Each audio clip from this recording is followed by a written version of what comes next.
So as World War II had taken shape and was moving forward, the calls by allies, particularly leaders like Joseph Stalin, whose forces on the Eastern Front were definitely feeling the effects of an several all-out German offensives, and would not really see a turn until, as we mentioned, Stalingrad, which was really kind of a huge mistake by the Nazis. It's really showing Hitler's lack of rational reasoning to really achieve success.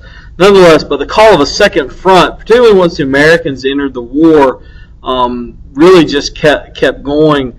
The Allies are not going to find that second front until the invasion of North Africa, what was called the soft underbelly of Nazis and fascist control in Europe, with Operation Torch, and that would of course lead to the invasion of Italy, which would eventually bring their demise, and Mussolini would be removed. Alright, so on to D-Day, which will be a critical event and successful Allied invasion of Northern Europe. This is going to be the largest amphibious assault in history of war. Tremendous planning, deception, and execution by the Allies, able to provide a foothold into what was seemingly an impregnable Northern European coast. The Nazis had done much, the Germans had done much to create really this line of defense along the north coast of Europe, trying to keep Allied forces, British, American, and so forth, from achieving any type of a foothold or any type of starting point in which to march across Europe and defeat them. So on June 6, 1944, a multinational Allied force lands on the coast of Normandy, and this is going to be costly results but decisive success. This was a very crucial battle, much loss on both sides, obviously. The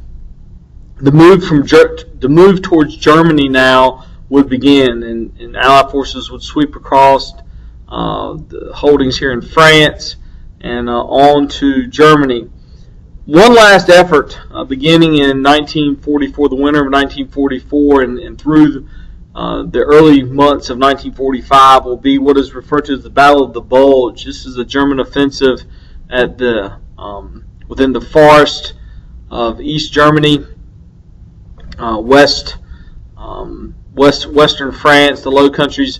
This is going to be called the Battle of the Bulge because Allied lines bulge but never break.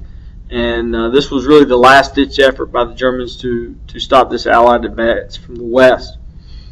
Germany will surrender eventually by the spring of 1945, with Germans pinching in from the east and U.S., British, French, and many other forces coming in from the west. They're finally going to surrender, and this is obviously after Hitler, at his own hands, is removed from the equation in April of 1945. So VE Day, May 9th. The official acceptance of surrender by German forces, May 9th, 1945. Back to the Pacific theater, Japan is going to start to see some gains lost. The strength of their military provided with their advantage early in the Pacific, but a number of factors will eventually turn the tide. The strategy of island hopping, as we mentioned, is going to be taking specific key locations and leapfrogging way towards Japan. This is hopefully to cut supply lines, cut connections of reinforcements off, really segregating and separating Japanese forces in the Pacific. The commitment of obedience seen by Japanese forces is definitely displayed in the tactic of kamikaze attacks, which will begin in the later stages of the war in the Pacific. This is suicide missions by Japanese pilots, crashing them into U.S. vessels during the battles here. Just definitely shows a commitment to not giving up to the very last. The taking of Japanese strongholds across this Pacific battlefield here is definitely going to be more difficult, because many of these islands are volcanic rock in consistency, and the ability to bomb out the forces is unavailable. So invasions, very costly invasions, hand-to-hand combat at times is going to be the only result, and this obviously results in deaths on both sides. Costly fighting. The decision finally as to whether or not to invade Japan has to be considered with the cost. There was an estimated perhaps 1 million plus casualty count that may come as a result simply due to the obedient, disciplined nature of Japanese militarism if an invasion were to happen. So, an alternative was decided, as FDR would pass away in the spring of 1945 and be replaced with President Harry Truman. He had a decision to make as he was alerted to the fact that the United States had been working on the Manhattan Project and was recently going to test, or was soon going to test and did test, an atomic weapon. So the United States had 2 atomic weapons available, and they would use them both. On August 6, 1945, the U.S. B-29 Enola Gay would drop the first bomb on Hiroshima and the second on August 9th on Nagasaki. Japan would surrender to the terms on September 2nd, 1945, and now Japan's fate would be in the hands of the United States.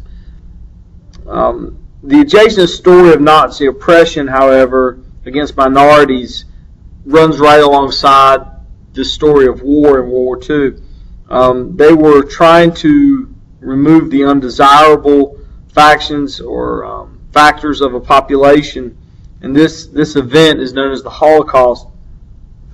There was an attempt by Nazis and Hitlers to use the principles of the strongest will survive to breed this pseudo-race known as Aryans, and they felt they could accomplish this by getting rid of the undesirables within the population, the genetically inferior, if you will. But who gets to decide who's inferior? Obviously those in power. And this goes right along the totalitarian nature of having a scapegoat for your problems. Nazis identified with and were able to easily reinsert previous ideas in Europe that Jewish peoples were were causes for long-standing problems. This was aided by effective propaganda and quickly accepted by the populations.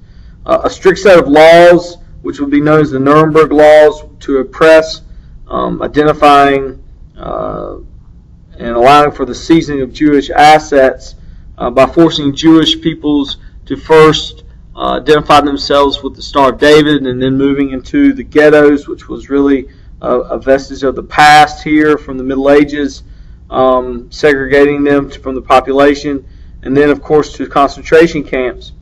The final solution, that of genocide, would be really after the turning points of Allied successes in the war, and because there was really an ineffective way to deal with this population that they felt was an impediment to their own success.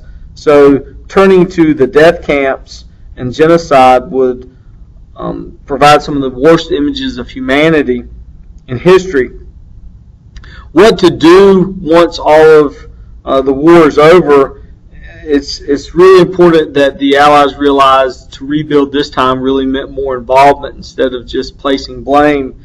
But holding people accountable, war criminals accountable in Europe at what were called the Nuremberg trials, really gave an opportunity to punish those individuals this time instead of an entire population.